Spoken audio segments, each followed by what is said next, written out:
Yeah, he just a little tweak. Tweak is like hammy area, but he should be fine. He's getting treatment, so should be good to go. He'll rehab it and be ready to go for camp.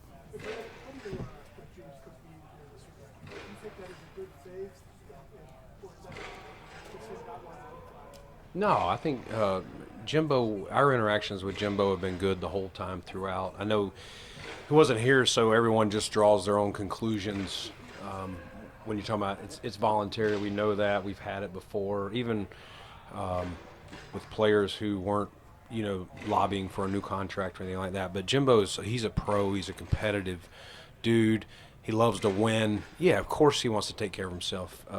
Everyone does, and we love to see that, and we love to see it here as many times as we can. We know we have to fit things within the cap and the cash structure and all those things, but no, it's great to see him. Monday when I first saw him here, he came in for physicals and our goal meetings and stuff, but and then chatted with him a couple times. But no, it's good to see him, and he looks good out there. You can tell he's been working. Yeah, I'll keep that between us as far as that's going. But relationship's very good, and I know Jimbo's going to be ready to roll, when we get to Rochester. I mean, everything as far as I can tell, yeah. I mean, you'd have to ask him on that. I mean, he hasn't said, hey, I won't be there if there's no deal or any kind of circumstances. So, no, I believe Jimbo will be ready to roll, whether there's a deal or not.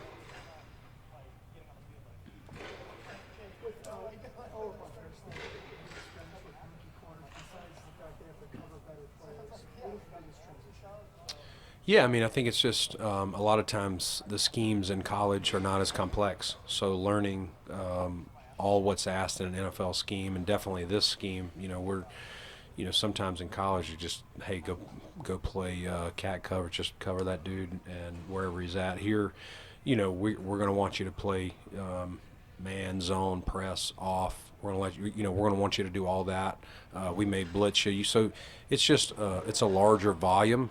And understanding that and being able to communicate, in the crowd noise, all that stuff. I don't know to how much they're doing that at the college level. I'm not saying they're not. I think it's program to program. But, yeah, it's just getting all that, getting comfortable so that, Max is a fast dude. But if you don't have all the, all the coverages down and all the expectations down, you can't play as fast. So once he gets that, I think you'll see that speed that he's shown. Brandon, are you confident that everybody who might have missed some time out here will be ready to go when training camp starts? Knock on wood. Yes, I am. How do you feel Joey Bosa specifically has progressed? Yeah, Joey's done very well. I think it's this time of year, I know guys are missing, or some guys were doing individual, some guys were a little bit of team. It's really, this is about preparation, getting everybody ready for camp, and so if you've got any concern at all, why expose them? They're doing walkthroughs. They're out there with their teammates. I think yesterday Joey was doing a bunch of, his own kind of drill work as far as get-off drills, things like that a pass rusher would do. So, no, he's – of course, do you want him to have a setback? Do you want any of these guys? Do you want Max to, tweak something yesterday? No, but – it's football. It's going to happen. When we get to Rochester, it's going to happen, and that's why you got a 90-man roster to make sure the next man's up. And we stress that all the time. Just because you're not starting or just because you're not the second guy, you got to be ready to roll. You're going to get an opportunity, and the worst thing to do is not be prepared.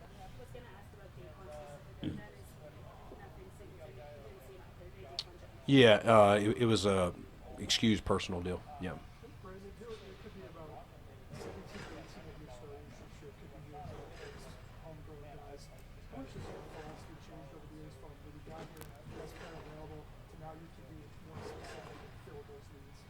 Yeah, I mean, you're always wanting the perfect formula is to draft, develop, sign those guys because you got them right when they came in. You know what they're coming from. You're growing them into your culture, your system, how you do things, your habits, everything that we look for in a Buffalo Bill versus, hey, you're getting them from another place. They may have, some things may be similar, some things may be totally different. And so sometimes some guys are very malleable, and they're like, hey, I'll go with the flow. And then sometimes they're like, man, I'm not used to this. I've been with Team X for 4 or 5 years. This is odd to me, and they struggle with it.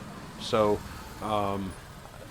it's great when you can continue to do that. And the other part of that is where we are from a financial standpoint of paying the guys we've paid, and when you got a franchise quarterback, you have to have as many draft picks playing some kind of role. They don't necessarily have to start, but on this 53 man, you want as many of those guys as you can if you're going to compete year in and year out.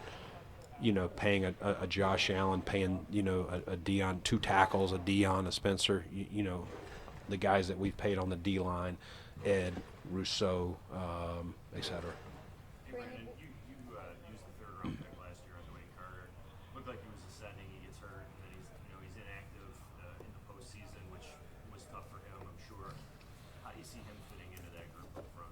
I think Dwayne's come back with a purpose. I think he's really, the wrist is not bothering him anymore. He did come back last year, but, kind of like Keon was trying to work his way back. Hard to, these guys have to shock and shed and get off, and, easier for us to say to go do it than, if you're the guy that's actually coming off the procedure that he had. But he's been here a lot this offseason, and I think he's working hard. I'm sure he knows what he's got to do. And I always like Dwayne's versatility coming out. A lot of times we say this guy's a 1 tech or this guy's a 3 tech. Like, I think Dwayne gives you the versatility based on how your roster's fitting. Maybe he starts out and he's playing more 1, but if we have a couple injuries, I think we could move him over and play some 3 for us.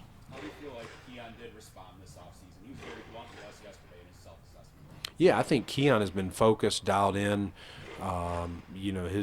His agent and I have developed a good relationship. He's actually kin to Keon, and so I think he was very blunt with him as well, just off of some of our conversations. And Keon can take it. Like, for a young man, I give him a lot of credit. It's not easy. Of course, anybody can take praise. It's not easy to take criticism, and he took it unbelievable. The things that and that's the thing I tried to stress to him when he got back is you did a lot of positive things. Don't focus on just the things that we want to see improve. And he's worked hard. He's been here the whole time.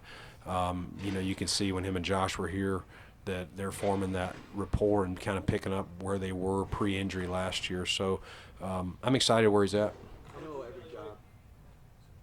job is up for competition. When you look at that backup quarterback spot, how much has Mike White kind of, ascended into what could be a position battle for that backup spot in the summer? Yeah, I mean, you said it, Matt. We don't lock a lot of spots in here. Obviously, we know number 17's locked in, but every year you pretty much have to come in and earn your job, and I know Mitch knows that. He doesn't expect any different. I think Mitch came in last year. We had just brought him back from being here, the previous couple seasons. So he knows, hey, I've got to come out and show that I'm the right guy. Should something happen to Josh Allen, that I'm the guy. And Mike White has played a lot of meaningful snaps. We've seen it up close here. His time with the Jets, and signed a nice free agent deal in Miami before they made a decision last year at the 53 cut to, I think that was more of a financial decision. He was making pretty good money, and we put him on the practice squad and kind of thought maybe he'd get plucked at some point, but we were fortunate to keep him here and told him, listen, come back, compete, and let's make the best man win. That's our job, is for us to find the best 53 that we can. And so these guys will have all their opportunities, and Shane as well. Like, Shane obviously got hurt last year and had to go on IR, unfortunately, with a tough deal, but he'll get his opportunities too. Brandon, what did you see the team accomplish this week? I think this week has just been an extension, Maddie, of what we've been doing this whole offseason. We've had very good participation. Obviously, it helps you add a guy like Jimbo, who hasn't been here. It's good to see him, but I think it's just been a good deal that doesn't really change much as far as what they've been doing, and we've had such good participation. Kudos to our players and coaches and for what they've gotten accomplished, and kind of marrying up these rookies with the vets and getting everyone prepared for what needs to happen between now and when we show up, and then what that's going to look like once we show up to Rochester. You mentioned how Keon has responded. What about Dalton Kincaid? Yeah, I mean, Dalton, same thing. He's been here the whole time, and again, was really more of an injury thing that he fought through, and nothing more than that. And like I said, I think I've said this to some people. I felt like maybe I even probably was a little bit overcritical. I wasn't trying to be. I just probably could have done a better job of saying that. Hey, just they're going to try and be physical. You're battling an injury. Let's try and armor yourself a little bit more. But he's been here. He has worked his tail off. He is one competitive dude. I know you guys. He's a quieter guy, but he's very competitive. He wants to do well, and I think he's had some good days out here, even when y'all haven't been here. But I think you guys have even seen it this week, and it's been fun to see him kind of get that confidence back. With Dalton, he said it was a challenge early because he was still having injuries Yeah. in the weight room. As he's kind of gotten to this point, has he kind of been able to ramp things up in there and maybe add some of the armor weight that you guys were looking for? Yeah, he's definitely added strength and bulk, and we, Will and his staff do a great job of kind of measuring these guys with different things, whether it's force they're using in the weight room or just getting on the bod pod itself and seeing what their body composition looks like, body fat, muscle mass, all that good stuff. He's definitely in a stronger position. I don't have the metrics or anything I would put out there, but he's definitely in a stronger position than he was probably this time a year ago. So, yeah, excited for Dalton. And you can see the confidence in the knee and the body out there, as we went along, even from 3 or 4 weeks ago. With Ogun, Joby, and Hoyt, sorry. You're the most patient guy ever. I respect that. Yeah. Go ahead. You watched 3 days of practice, right? They're in shorts, they're not in pads or anything. But are there any positions that you're especially excited to see how they play out when you do get to Rochester in a couple weeks? Yeah, I mean, I mainly spend a lot of time on the skills because we try and make sure up front, the D-line's coming off, working their hands, just working their technique. O-line get hands on them, but we don't want them getting near the quarterback or falling all over each other. So most of my time is spent watching the skills right now. So, and again, when we start camp, we have to kind of ramp up in the same thing. So the first few days will look like this again, but once we get the pads on, it's definitely going to be a lot of time at O-line, D-line, those one-on-one pass rush, and then obviously when we're doing inside run periods and blitz periods, things like that, I'll be watching more of O-line, D-line versus the skills. With Ogun, Joby, and Hoyt, you wanted to see as much as you could right now. Do you feel like you got what you wanted during these couple of sessions? Yeah, I mean, I think those guys have been working hard. They've both been here the whole time, and we've discussed how we're going to map out, their August, what that'll look like, and then they'll have a plan. We'll put our heads together and have an exact plan of what it looks like. I think the rule is they have to be out of there for a month, and then we can bring them back 2 weeks prior to, for those last 2 weeks. They won't be able to practice, but they can at least get back in the flow in the weight room, kind of get back in the flow of the daily routine here at One Bills Drive, which will be nice. And, the way the schedule works out, I think we play 6 and then we have a bye. It'll give them an extra week to kind of get themselves in as close to football shape as they can. You can't totally mimic games or practices, but I thought that was a little bit of, all right, that's not bad. I'm not a huge fan of an early bye, but that was one thing I was like, that worked out pretty good. How much can they do during the bye? They can be in-house and they can do things on their own. There's certain rules, but they can be here and use our facilities. We can't have coaches on the field with them, things like that. It falls into some dead period rules. Now, we can earlier in the week, but they have to have, I believe, a 4-day off period. At that point, they can still be in the facility, use our facilities. They just can't have a coach technically coaching them. What went into joint practices with the Bears? What did you get out of that last year with the Steelers? And what do you always hope to accomplish during that time? Yeah, I mean, I think, you want to see your guys against someone else because they kind of know if I'm a left tackle and I'm constantly blocking these couple ends, I know their moves. Like give them some different people to go against, some different schemes, some different defenses. Our guys start to know. You practice so much even out here, and then you pick up at camp. So just you start to get in give them something new.